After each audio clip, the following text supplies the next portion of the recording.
Hello everyone, welcome back to our YouTube channel CAD NEST. Myself Allauddin here. I am a CAD engineer in a CAD NEST. So let us discuss about the Revit topic here. Okay, so let's see this one, how to place the railings. Suppose see here in this extension of this floor, like in the balcony portion, if you want to place any railings here, then you can place the railings also here. So let us see how to place in railing. So now the railing I want to place in a second level. So second level, if you want to place the railings, then what you can do, go to level 2. Why? Because the second floor it is there in the level 2. I'll click on level 2. Then what you can do, you can take the railing option. You can take sketch path railing. After that you can draw the railing. So till where you want it, there you can draw the railing.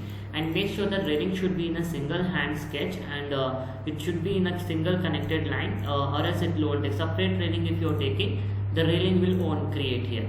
Now example, see now here, now I'm going to take one railing here, example. So here I have taken on railing. So see, I have given some gap here. So this one is railing, one more railing here. If I'll give finish to this one, it won't take. Now this is asking that the railing line must be a single connected sketch. If you wanted to separate a piece of railing, create 2 or more separate railings. This is asking. So it should be in a single connected, or else 2 or more railings you have to create separately.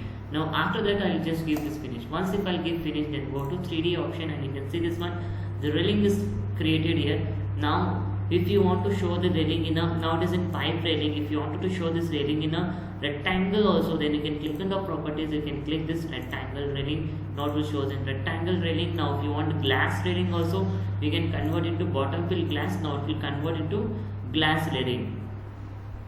If you want to show this in a realistic form also, then what you can do, visual style option, realistic. If I'll click on realistic, now it will show in realistic form. See now, so like this we can place the railings here. Got it? So hope you understood. Like our video, subscribe our channel. Thank you so much for watching.